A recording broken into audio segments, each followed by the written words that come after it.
The car's tore up and I'm in a lot of pain, but otherwise, when a guy can walk and talk his way away from something like that, that's a good sign. Well, thank you very much, Mark. That is a good sign for Jason.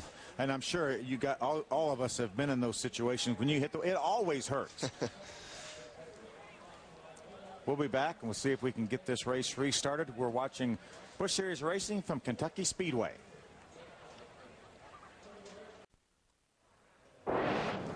Fox, FX, and Speed's coverage of NASCAR continues tomorrow, beginning with NASCAR Race Day on Speed, leading up to Nextel Cup Series Racing presented by AOL on Fox, and then NASCAR Victory Lane wraps up the entire weekend on Speed. Our coverage of NASCAR continues all weekend long across the Fox networks. Here's our front row from Michigan. Casey Kane with his 4th pole of the season. Jeff Gordon, 2nd front row start on the outside of the front row. Tomorrow at 1 p.m. Eastern on Fox. Car still on the racetrack here. Early on, we've only run 33 laps. As you can see, 16 of those laps were run under caution. We've had 4 cautions already, 1 red flag, and 3 cars already out of the race. You see why those guys are always parked up like that. They always do that in case the motors won't start back up, so you can stick it in gear, push the clutch in, and roll down, get your car started off. Man, we look at the 34 car right there. That is a ton of damage. That's not even the side he hit on. I mean, that is a ton of damage. And it makes it look worse that the roof has been cut off, so the roof is not exactly where it would be. But here's another look at the wreck. Look at the top of your screen. You're going to see Jason Leffler gets up on the loose stuff, spins out. Jeff Fuller tries to avoid him and makes awfully hard contact with the inside wall. Let's take another angle right here. Yeah, the 38 car just gets up high, loses control. You'll see Jeff Fuller come into the picture. If he'd have kept straight right into the side of the 38 car, makes a hard left to avoid contact with the 38 car. And as we've all seen and kind of marveled at, unbelievable contact with the inside wall coming off turn 2 in the middle of the backstretch at a bad place, right when the angle is opening on pit of the wall on the back straightaway. And in that opening, there's a flat spot there as the wall curves around. We might want to get a look at that so we can show it, but just pancake contact right to the inside of that wall on the backstretch. You see right there, right here, there's a flat spot right there on the inside of that wall as the opening comes into the backstretch, and he hit flat against the inside of that wall. And as you know, Phil, if you're going to crash these cars, you see a lot of guys, flipping and going down the straightaways and stuff like that, but nothing is worse than impact from when you're going 70, 80, in his case, probably over 100 miles an hour sliding to 0. Those are the ones that hurt. It looks like he was not able to kill much of the speed on that car. Field back underway. We're going to be back for a restart here in just a moment from Kentucky Speedway. Welcome back to the Meijer 300 presented by Oreo. Kyle Busch leads after 35 laps. Paul Menard second, David Gilliland third, David Green fourth, and Tim Sauter rounds out the top 5. Let's take a look back at what's happened so far. Right after our green flag, Carl Edwards doesn't go. Man, he just had a big transmission problem. He said he shifted into 3rd gear. Flat did not go. Same lap, Hermie. Same lap, a lot going on. It could have been, with Carl Edwards' problem, the field was taken up a little bit. Kevin Harvick spins out, damage to the left front of his car. They see Morgan Shepherd going around, and it doesn't stop there, Phil. There's David Ruderman, the 99 car, gets a little bump from the back from Greg Biffle. Around he goes. Reed Sorensen having another transmission problem, they said. He couldn't get it out of gear, spun on pit road. And here's our bad action that brought out the red flag. That's Jeff Fuller. Makes such hard contact that they're trying to avoid the spinning car of Jason Leffler. There's Jeff right there. You see him moving his hands around. Good sign. There's our Aaron's lucky dog right there, Carl Edwards. Now he was 24 laps down. Now he's only 23. Just 23 more to go, buddy. Well, the way we've been going, if we have that many more caution flags, Carl might be able to get all his laps back. We did want to add, we got word that they are going to helicopter Jeff Fuller out to the local hospital for further evaluation, but a good sign that he was able to raise his arms up. We're all happy to see that and hope he's going to be okay. Very, very hard. It's hard to, justify the kind of contact he made, so we're glad to see him moving and going to check him out for further evaluation. And as Mark told us, he told his crew that he was okay and in a lot of pain, and that was pretty obvious. So get ready for the restart. Kyle Busch will bring the field down. Restart will be on lap number 37. They only have one lap car to deal with, and that is Carl. That's actually Jason Leffler on the inside. That's right. Green flag. Good restart by Kyle Busch. He really likes the feeling out front. After last week, he wants to get out front, clear the lap traffic, and get gone. And that clean air will enable him to run the line he wants to run and set the pace he wants to set. We see that so many times when cars get out in clean air. And it could be 3 or 4 different cars throughout the course of the race. When they get out in clean air without the dirty air, their cars really like it, and they're able to drive away from the guys they're racing with. There's John Andretti, the 10 car on the inside of the 88 of Mark McFarland, following the 59 Kingsford car of Stacy Compton. One thing we were able to see about Kyle Busch is he was able to pass. He would use the outside groove. He would do whatever it took, but he was able to pass. So, I mean, you're going to be double fast if you're fast in traffic, and you can be at least get out front. Now you know you're going to be fast. There are teammates right there. Denny Hamlin, the 20 car on the outside. J.J. Yaley, the 18 car on the inside as they enter turn number 3. Only a few laps ago, J.J. Yaley was on pit road with a lot of damage to the right front. You can still see the damage on the front of his car, and he is making his way to the front in a hurry, passing Denny Hamlin with relative ease.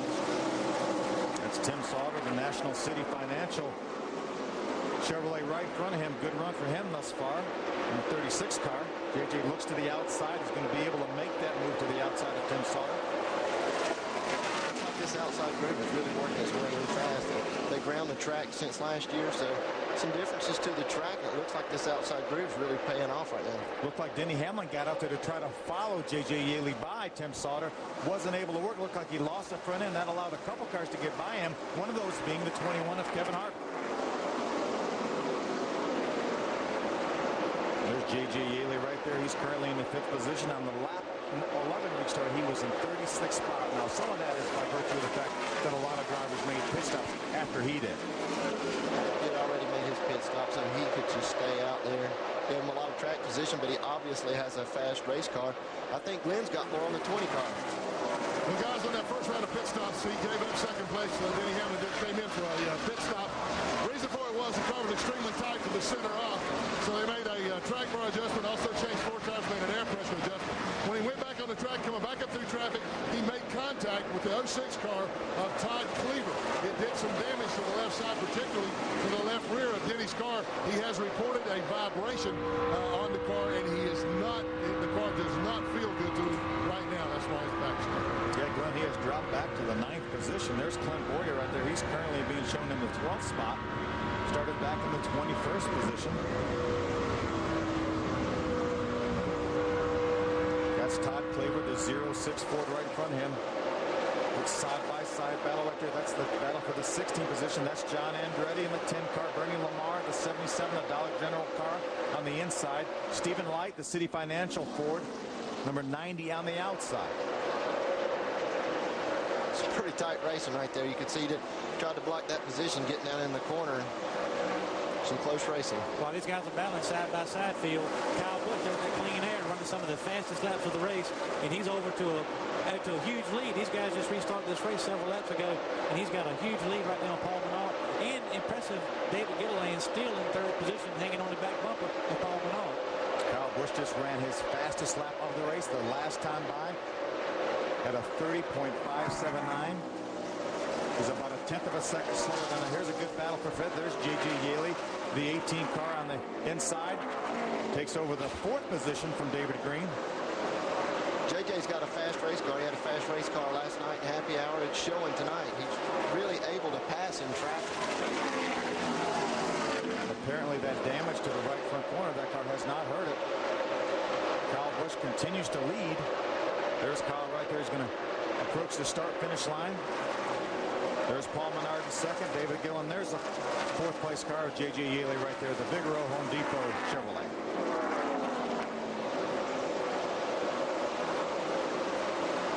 What a terrific run for David Gillen. He stayed right with 11 of Paul Menard. You know, he had a great qualifying effort. He wondered if maybe he was going to be able to stay up there. He's running 3rd. This is only his 7th career Busch Series start. His best finish is 29th earlier this year at Texas. His lap times are consistently, as fast as the guys up front. There's no flip. He's up there. He's been up there since the restart. Kyle Busch has gotten away a little bit, but he's every bit as fast right now as Kyle Busch and Paul Menard, who is running right to tail in the tracks of Paul Menard. He's been very consistent with having the 2nd fastest race time on the racetrack. Another guy who's really fast, but as we've talked about tonight, is J.J. Yaley, who's hunting those guys down. Billy Wilburn is the crew chief on that 88 car. David Gillen, he's got a lot of Nextel Cup experience. David Gillen looks to the inside of the 11 of Paul Menard, trying to take over the second spot. Billy Wilburn has a lot. You mentioned Billy Wilburn, a longtime crew chief for Rusty Wallace in the NASCAR Nextel Cup Series. So you know a lot of good knowledge going into the 84 car. But hey, that guy's got to get in there and drive the car, and he's in there turning the wheel and standing on the gas. This pass took over second spot in the 84 car. Seems like with the smaller, underfunded part-time teams, this guy can pass a guy like Paul Menard out of the DEI stables. You know, it gives the little guys a little bit of hope. This guy's doing a well of a job right now. He sure is. West Series competitor from last year.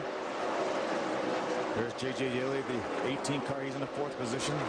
Going to take a look back at Kevin Harvick. He's made his way all the way up to the 6th position. We saw the trouble he had on lap number 1. He spun coming off turn number 4. Had to make some pit stops. Caution flag on the racetrack.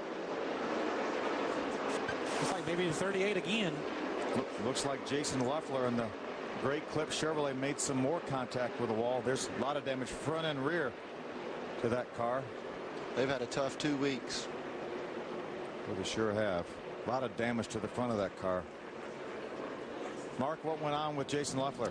Well, not quite sure exactly what, Phil, but he had been talking about 3 or 4 laps ago. He had radioed to his crew and said, you know what, guys, I can't drive it like this. This thing is totally out of control. And they were talking about making some major changes to the race car on a pit stop, and maybe, as we saw last week with Kyle Busch, actually turning things into a test session, because if they made changes that may cost him a lap or 2. But he'd been complaining about that race car big time before that wreck. Yeah, I talked to crew chief Todd Lozier before the race, and he said that's a brand new car here. We were very, very optimistic. Well, he was right. I mean, you know, sometimes as a driver, you want to stay out there and push it to the limit and try to just overcome it. Right there, it did not work out for Jason. It's going to be interesting to see what happens on pit road here. We got a lot of guys on some different pit cycles right now. Some guys stayed out last time. Some of the guys in the back pitted. So it'll be interesting to see what these guys want to try to do is be in the right spot at the end of the race as far as tires and fuel are concerned. Also, one thing I want to keep our eye on that Hank and I talked about earlier today is let's watch this 84 on pit road. If he comes down pit road, he's in 2nd spot. One of the things that doesn't get enough attention, I think, in these Busch races is the Nextel Cup guys or the Nextel Cup influence. These guys really have an advantage on pit road, so it'll be interesting to see how the 84 can hold his own on pit road with some of these bigger teams. Kyle Busch comes down pit road. We're going to have triple pits here. This is our Craftsman pit stop. We're going to have Kyle Busch, David Gilliland, and Paul Menard. Top of your screen, Kyle Busch, David Gilliland in the middle, and Paul Menard on the bottom. You see right side tires going on Kyle Busch's car. This is the first race that David Gilliland is going to use his own pit crew. He's been borrowing Nextel Cup pit crew members before. This is the first race they're going to use their own pit crew. We're going to see how they stack up. Pretty decent pit stop for Kyle Busch. Top of your screen, 16.2 seconds. See, Paul Menard, his pit work is just about done. Good job for him, 15.3 seconds. David Gilliland just now jacking up the left side. Hermie, you hit it right on the head. We're already at 20 seconds, 21.5 seconds for his pit stop. As you talked about, it takes every piece of the puzzle here. They obviously have a fast car. David Gilliland doing a great job wheeling it. They had some trouble on pit road. Well, I run a limited Nextel Cup schedule myself. We run into the same thing. So much focus goes into getting the car to run fast. You got to qualify on speed. You get in the race or you go home. 99.9% of your efforts on getting the car to go fast and run good, and not enough time on these pit crews, Phil. There's Clint Boyer, the AEC Delco Chevrolet. He will inherit the lead. He stayed on the racetrack. We'll be back with our restart right after this. Welcome back to Busch Series Racing on FX. Sponsored by Smooth Busch Beer and easy drinking Busch Light.